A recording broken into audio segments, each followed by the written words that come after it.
You've got to admire the American military personnel who carried out the stealth raid in Venezuela and extracted the socialist tyrant Maduro. Their expertise really is a marvel. But their mission raises a bunch of questions that we do not expect soldiers to answer, such as, does the U.S. president have the authority to order such an action? Is the United States really going to run Venezuela, as President Trump said, or will it take some slightly more modest role, as Marco Rubio seems to suggest? And what will happen to Venezuelans themselves? Let's talk about all this on today's episode of Independent Conversations. Hi, everybody. I'm Graham Walker, coming to you from Independent Institute in Oakland, California. And I've got experts with me today who've got firsthand knowledge of the crisis and its implications. Let me start with a question to our friend Leonardo Brito, our correspondent in Venezuela, who is with us from Venezuela today. Leo, have things settled down in your capital city, and who's in charge there now? Hello, Graham, and thank you for giving me this opportunity to talk about my country. I appreciate. So, actually, I don't think nothing is settling now. We just open a Pandora's box. As you may know, we have many different problems in Venezuela. It's a very complex situation. There's an American saying that it's a small country, big hill, right? So something like that. So right now, the regime is actually going after people who, in their social media, are supporting this U.S. operation. They are, putting a lot of violence in the streets, and for example, yesterday there were shootings in Caracas downtown, nearby the Palace, the Miraflores Palace, which is like the Venezuelan White House. And there's a lot of confusion going on. I think this is just the beginning of something that we really don't know what's going to happen.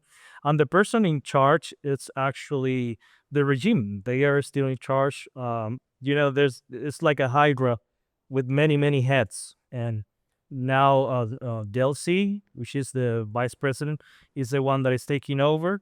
And even though the U.S. says that Delcy will comply with the U.S., she in the public she says she will not comply, and that the revolution is still alive, and that kind of thing. So Is yeah, this she is the as much situation. committed to socialism as Maduro himself? Well, what I fear is not only that she's a socialist, Marxist, but also that she's smarter than Maduro. She and her brother are very smart people. They are the only ones at the top who went to college, for example. So they are the only ones with education in the elite. And I'm not really sure if, when Trump said that they will provide billions and billions of dollars to Venezuela to rebuild it, if he gives that amount of money to Delcy Rodriguez and the Rodriguez brothers, that's gonna be a huge mistake. They're gonna be stealing money from taxpayers. I'm afraid from an American perspective, it kind of reminds me of the billions that were released to the Islamic Republic in Iran under President Biden, which just seemed to strengthen them. And you're telling us that if these billions are released to the current crowd in Caracas, the ruling crowd, that it could reinforce their power toward all the wrong ends. Is that what you're saying? So there are some successes, but honestly, if you take a look at most of the U.S. intervention, the interventions are good, but the bad thing is the aftermath. What comes after? We've seen that in many countries that once the business is done, then hell starts. It loses, and this is. I don't want to be negative about this because I'm very happy about what happened. But in the same time, I'm afraid that there's no plan for the next stage, especially with the midterm elections coming. I don't think the U.S. wants to be involved in a huge operation. But honestly, the only way we can succeed in this is that we have a full ground occupation, and I don't see that coming. Yeah, hard to see it. I mean, let me just turn to my colleague, Gabriel Gasave. Gabriel is a member of the Independent Institute team, and he oversees our work in Latin America and the Spanish-speaking world.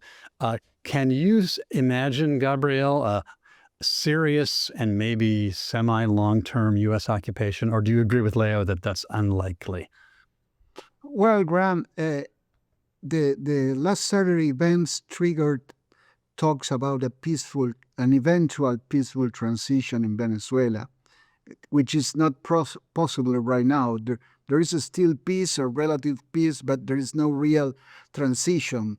Some people, the pessimists, think that the process is already over, that the regime lost its head but stayed in place, and Trump will be happy with a sort of Madurism without Maduro, which a regime that he can make business. He mentioned the word oil several times in his speech last Saturday. And others, the people who is most optimistic, they think that this was the first step of another three steps. First was avoid chaos. Second, rebuild the state. And a third step could be restore democracy. We don't know if there is a plan in the Trump administration. There are different point of view. Apparently, Trump himself minimized the role of Corina Machado. I don't know if it was on purpose just to protect her and not to make her look like a U.S. Puppet, or there is something else involved, or he feels better making deals with Delcy Rodriguez. I think that it's not Venezuela.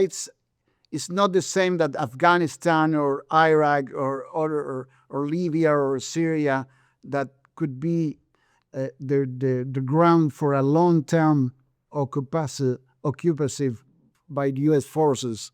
That's my point of view. But Ivan here is the expert in this series. We're going to jump to Ivan in a minute, but I want to just go back to Leo first for a second.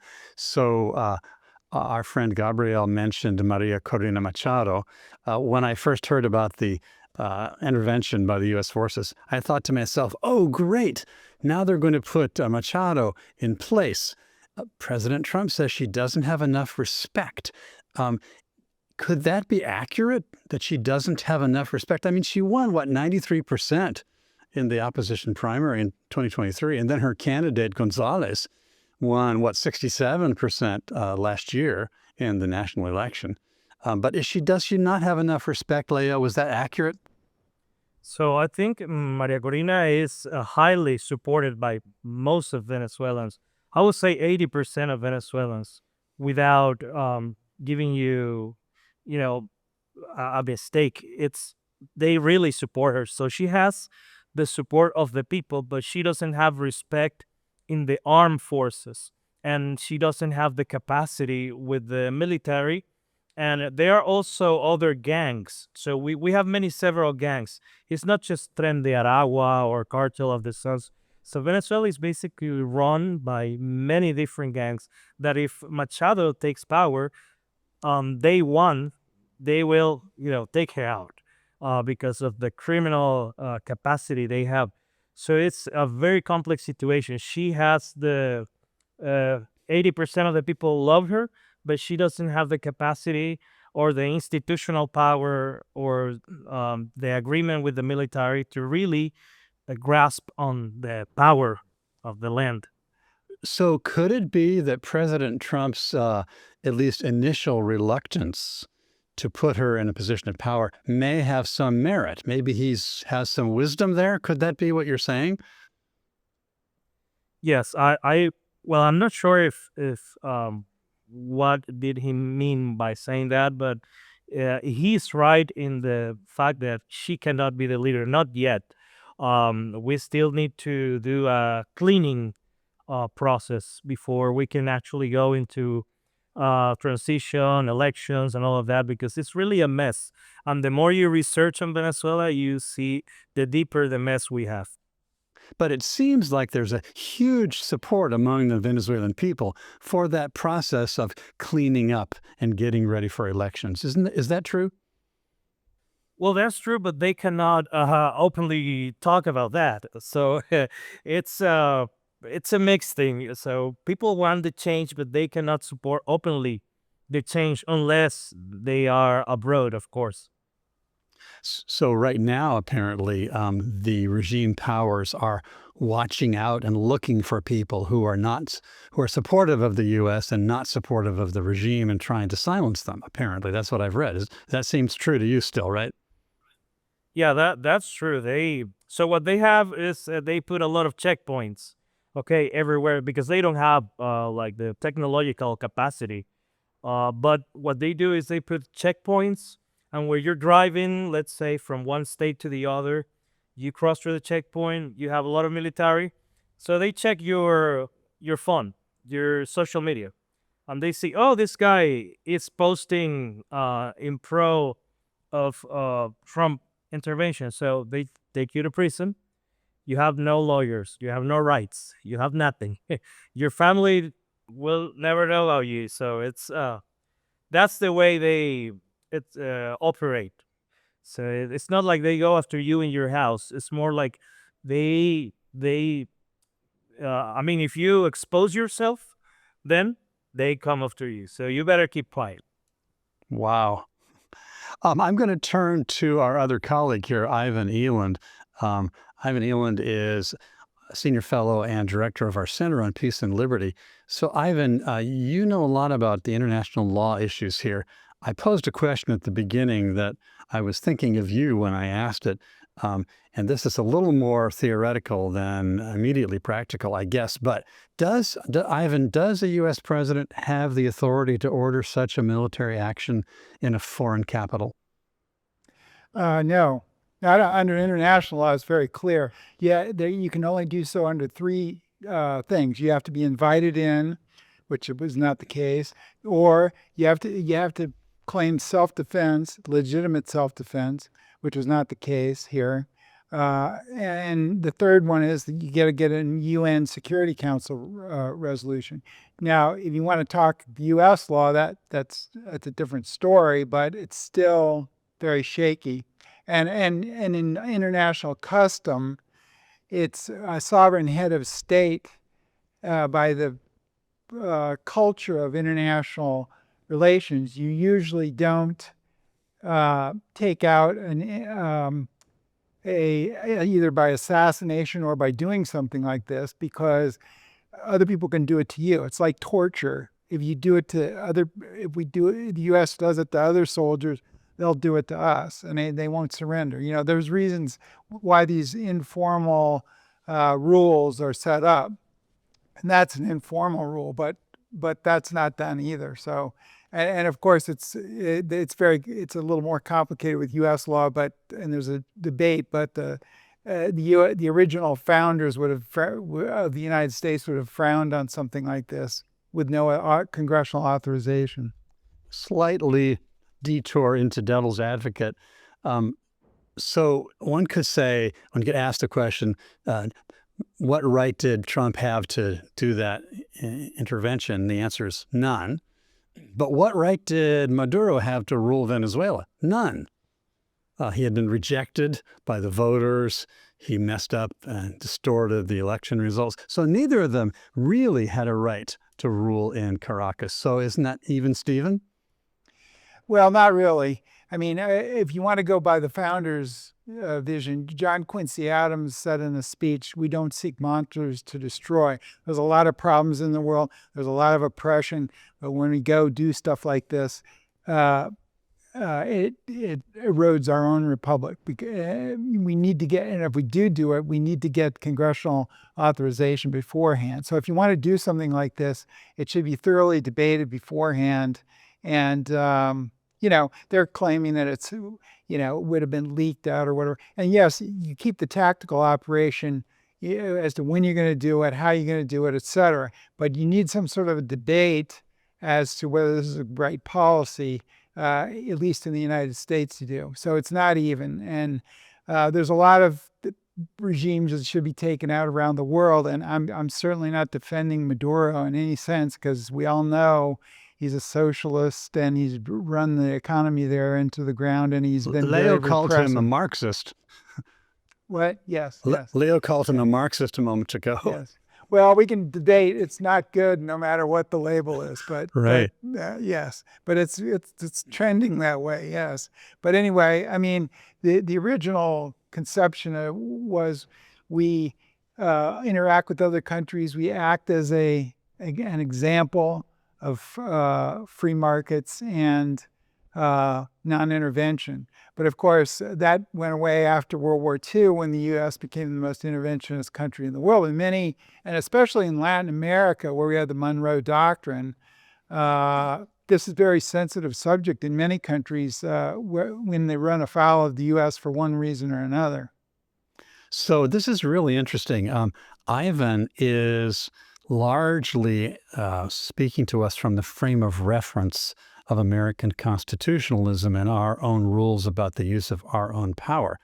But at the beginning of this conversation, Leo said something along the lines of you were glad for the intervention, or you welcomed it. So you're not worried about the niceties of American constitutional law. You're just thinking about the misery of Venezuelans. Is that right, Leo? Yes, so we have to understand that Venezuela is already intervened by a foreign power. We are intervened by Iran, by China, and by Russia. So our country really don't belongs to the Venezuelan. And also Cuba is the owner of the political apparatus. As you may know, the 80 people who were killed on the Maduro security forces, they were Cuban, actually. So Venezuela is already an invaded state by foreign forces taking over their economy and everything. We have, for example, Hezbollah and Hamas training base camps here. We have In Venezuela? Yes, that was Wow. actually discovered by the Center for a Secure Free Society and the CIA, like in 2017. And we provide passports to terrorists. We have Iranian drones, factories, and Russian equipment for military stuff. So in Venezuela's point of view, we are already a colony, and our oil and resources and everything, they are already being taken away by foreign people. So when we see the U.S. coming, from our point of view, we don't see it as something like, oh no, now we're going to be invaded. It's not, that's not the way we see it. Like we are already invaded, and this is an opportunity for us to be free. So yeah, it's a point of Very view thing. interesting. Gabrielle, if you want to weigh in here, please feel free. I have a question for you in a minute, though. Yes, well, I see a great irony among libertarians in Latin America, because a Latin American libertarian will always oppose to their own government control the price of milk or the rent. But when it comes to the U.S., they support the interventions abroad and being paid by the U.S. taxpayers, no? It's not for free. So there is a sort of contradiction that something that they don't allow to their own governments, they support when it is the U.S., the country that are making those interventions. The U.S. should be an example, as it was at the beginning, 250 years ago, of a successful revolution and the ideas of the founding fathers implemented in a proper way. So it's, I don't know, it's a difficult situation to talk these days with libertarian people in particular, which is the people that I deal the most with, to talk about these issues, because there are many mixed emotions involved in this situation. I'm happy that Maduro was removed, but I don't agree with the way he was removed. But someone can tell me there was no other way. if the U.S. didn't do it, nobody will do it. So it was going to never happen. So it's difficult. Yeah, there are some ironies or paradoxes there for sure. And I'm just reflecting on what Leo said a few minutes ago. Maybe the reason that pro-liberty forces in Latin America are against their own government's use of power to control and more happy when the Americans use their power to control. Maybe it's because the Americans have a little better track record at respecting liberty than their own dictators do. Maybe that's a reason why, yeah, I agree. A little better. I'm not saying perfect, but Leo, please weigh in if you want to.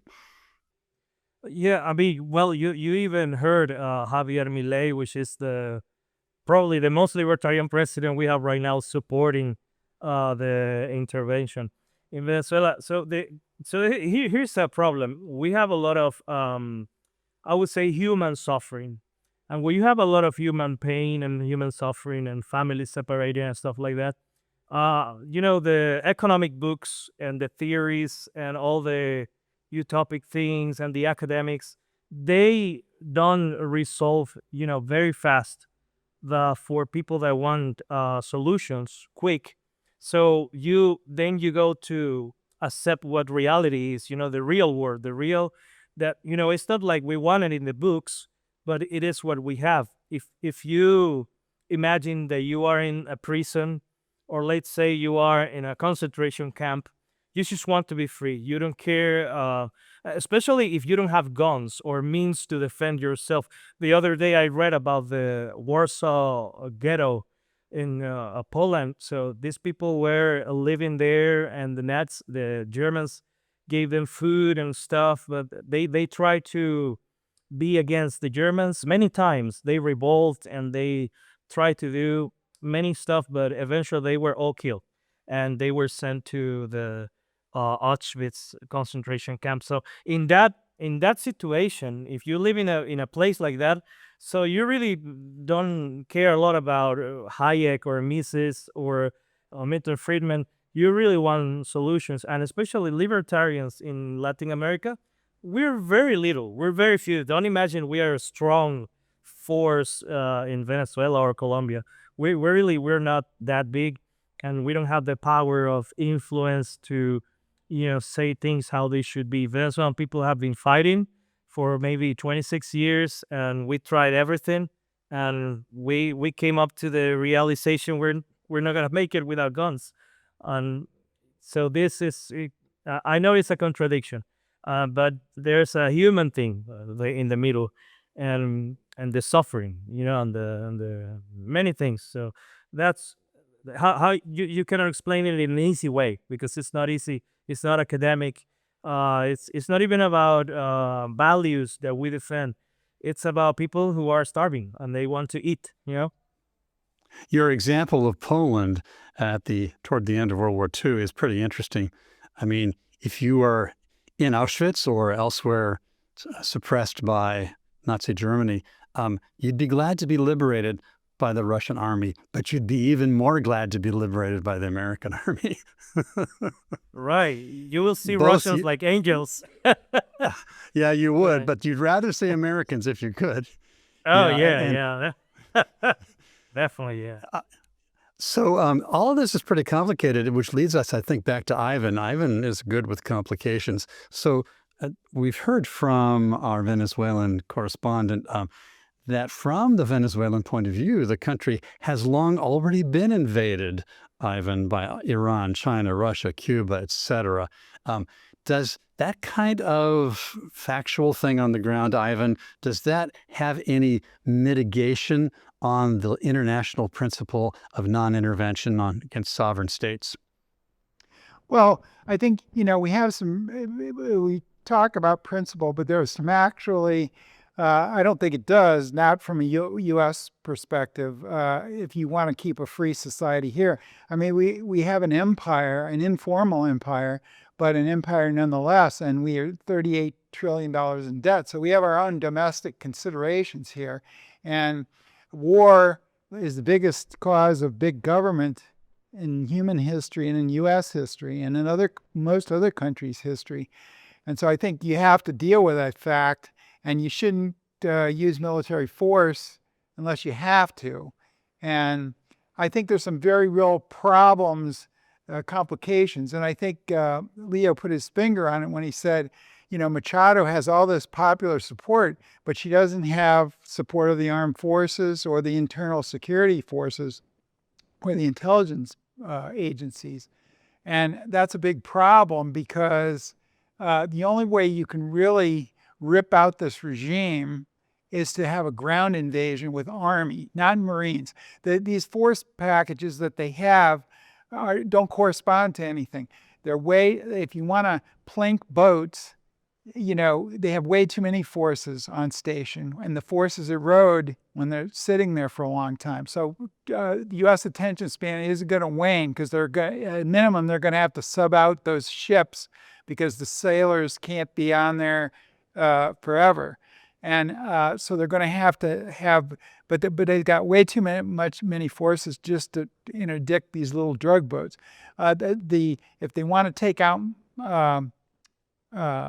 if they want to follow tankers around and interdict those, they can do that. They don't have the right ships because the Coast Guard does that, and there's not enough Coast Guard ships. Okay, let's go to the scenario that actually happened to take out Maduro. Well, they have far too many forces to do that. That could have been done. It's an extraction regime. It's very difficult to do that, and they did it. They did a good tactical job of it. But the problem is, of course, as we've been talking about, what comes next.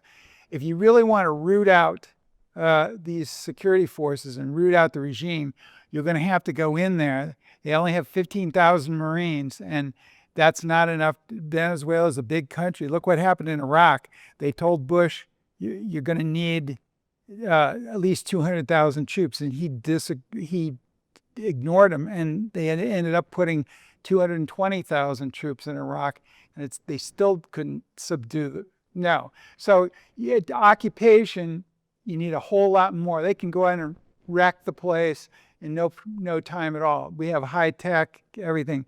But if you really want to root out the regime, you're going to have a land invasion with a lot of army troops. When your war gets serious, you bring the army because the Marines are small. They're very effective, but they're very small. So you have to bring the big boys, and the big boys need a land base. They don't do, well, they did in World War II, but they don't tend to do amphibious assaults, and even the Marines don't do amphibious assaults anymore because it's very dangerous. But the army, where are you going to put the army to do this? Colombia is an unfriendly country. They have a leftist ruler. Brazil is an unfriendly country, leftist ruler. I think the only other hope would be Guyana, but the front, if you look at the map, the border is so, it's not very big. So there's not a big... It's remote and densely tropical. Right. That's the other problem. So you really don't have a way to do a ground invasion. And then, of course, Trump, philosophically, in his MAGA movement, they don't like forever ground wars. And so, now you can do, what he's going to hope to do, I think, is to threaten the existing regime. I knew when he said that speech on Saturday, you could tell they made a deal, and they've been, the regime, the remaining people in the regime have been talking to him for months, and they basically sold out Maduro, and they're going to work with him and there's evidence to show that they were negotiating behind the scenes, but with these people. And they're as bad as Maduro is, but I think, they're smoother. I heard several people, ambassadors, and even the guy who was Grinnell, who's in the Trump administration, he thought they ought to deal with this woman, Rodriguez, because apparently in person she seems very reasonable. Now, of course, we all know that she's a Marxist and an extremist, but she plays well in the negotiating table. So she's probably convinced them that they can do this. And I think what my view is, and this is speculation, they're going to just say, oh yeah, well, we're going to cooperate, but there's only limited coercion that you can get by sitting offshore and bombing them every once in a while. So they're going to pretend they're doing it right, and they may get some oil rights or whatever, but I don't think they're going to I don't think Trump in his 5 years, he has taken. Yeah, I think he's got a toy now, and he's threatening other countries like Cuba and Greenland and Mexico and Colombia in the past few days. And I think he thinks he's got this. I can take out your leader when I want. But there was a certain amount of luck that they got him. I mean, he was at the presidential palace. That's kind of stupid if you're on the run. I guess he didn't think they would do it or something. I don't know, because that's not where you want to be if the U.S. is after you. But anyway, so I don't want to go on and on, but it's going to be very difficult for them to sit offshore and have the leverage. Man is a terrestrial animal, and he lives on the ground, and air and naval power are potent, but you got to occupy the regime, and you got to take it out, and then you got to decide how many people in the regime you're going to keep. And they blew it in Iraq by taking out too many, but you can take out too few too. So, there's all these considerations, and I just don't think his movement doesn't want him to do it. I think so far he's taken out the number 2 guy in Iran, and he's bombed in the first term, and he bombed the Iranian nuclear facilities. But they're hit and go things like this was. So we'll see if he's got the attention span to continue this. I'm going over to Gabriel for a moment. This conversation thus far makes me realize how difficult it is for the U.S. to really control what they might want to control. And, there are obstacles, both legal and practical and geographical. But, Gabriel, you're from Argentina. What if there were a coalition of Argentina, Uruguay, Panama, Costa Rica, Chile, Bolivia now? Could a Latin American joint force pick up where the U.S. really can't and be less alien, more welcome by Venezuelans? Is this a pipe dream, Gabriel? Well, I think so. They can give a theoretical support, but not practical. Argentina has not military power at all. And also, the president in Argentina is in a strange position, because he was a great supporter of Maria Corina Machado. He traveled to Oslo to the event when the Nobel Prize was awarded to her, and now he listens to Trump minimizing her role in a new government eventually. So it's the situation could be theoretical and in international forums, but in practical terms, it's not going to be possible. But also, Graham, after what I was listening to Ivan describing all the resources and people that would be needed for the U.S. to control Venezuela, I was thinking that in a few days, we will start preparing our income tax here in America.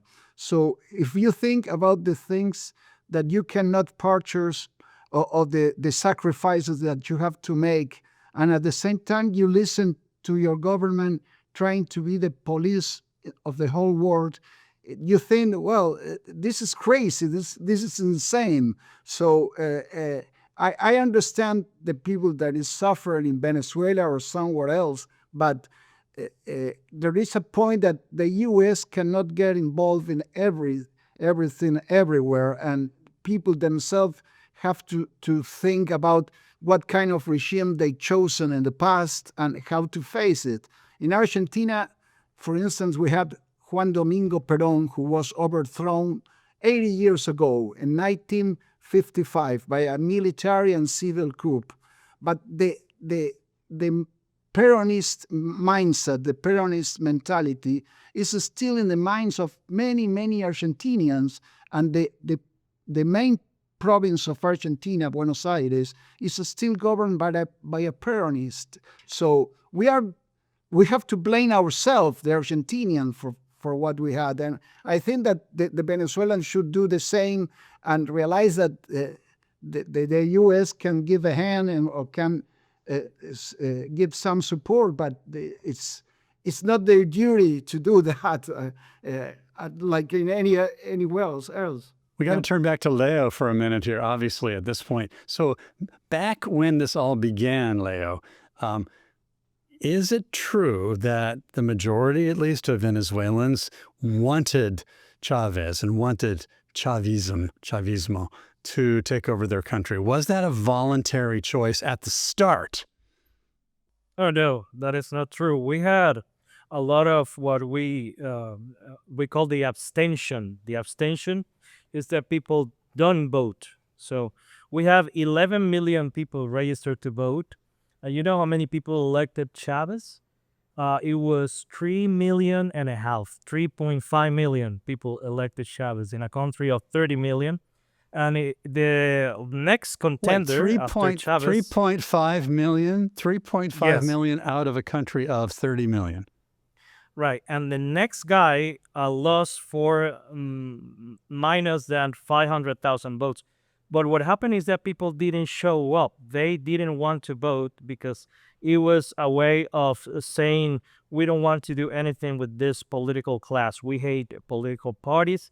We had a lot of corruption going on back then, and it was a failing democracy, a failing state already, and there was a lot of poverty, and that's a great cocktail for populist people to take over.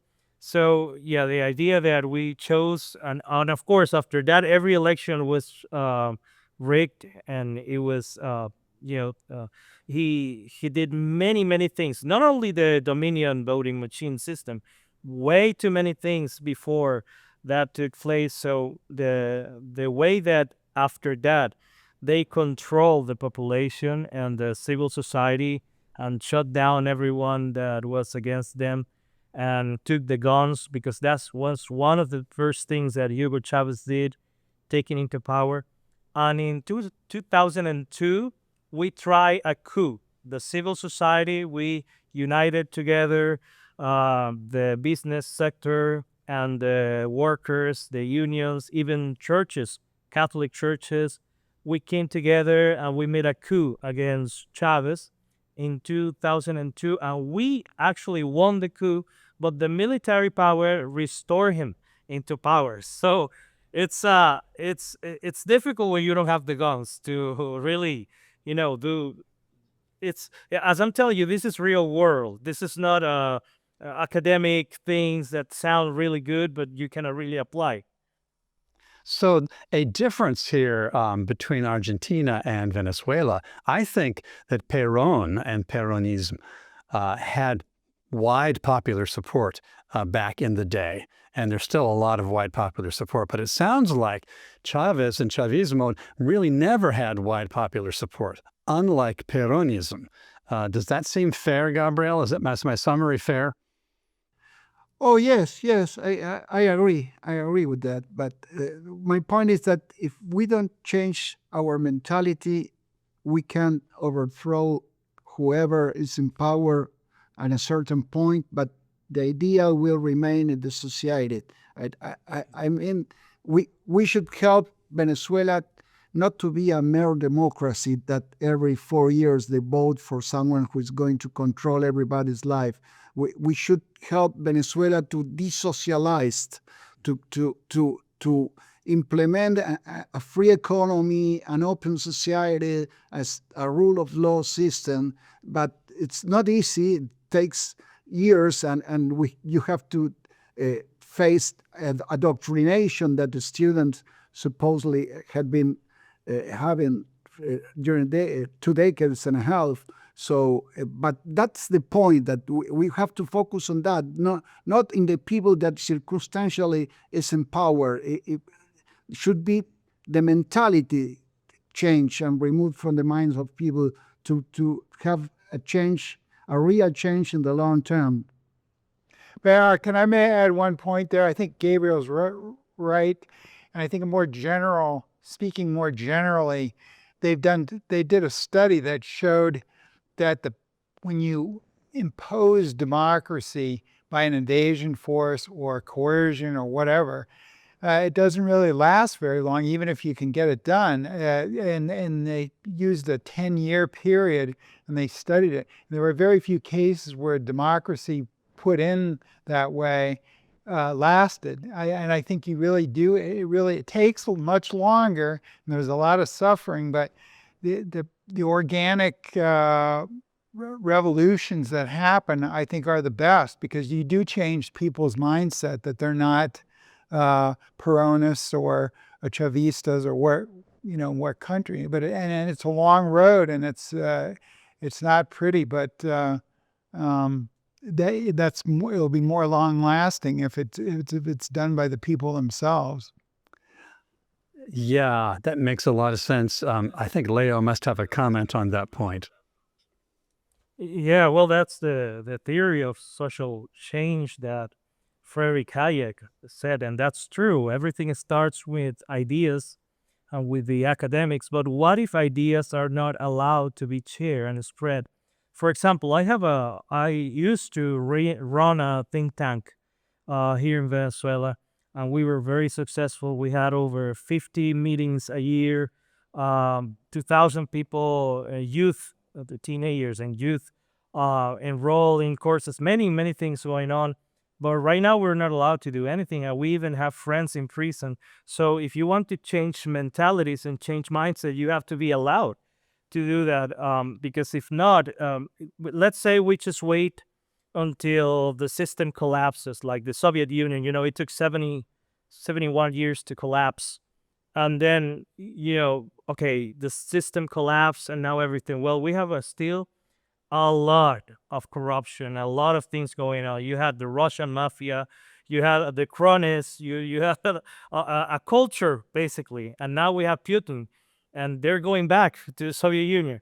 So it's sometimes changing ideas is very difficult, but you have to be allowed. You have to be free in order to express the ideas. And I think that the problem in Venezuela, more than ideas, is that the main issue is that it's too rich. And there's a reason why 90 or 95% of the oil countries are always monarchies or autocracies. It's because when you have so much wealth, you create a lot of interest. So the best thing would be that we privatize. But how do you put the oil in private hands without taking political power? So let's say, okay, I want the government to be smaller. Okay, in order to do that, you need to take political power. But if we don't involve in the fight and we just, try to say it's going to happen eventually, so it's going to be organic. I mean, part of that is true, but also the other part is true. It's like a diamond. It has many faces. So in Venezuela, it's really a mess. It's a difficult thing. We cannot have a formula. We cannot say this is what's going to happen. It's very difficult. But a good thing is that people use, for example, VPNs and VPN and Bitcoin, crypto stuff. So the good thing is that there are some little liberty things that are growing, and I put my hope into that.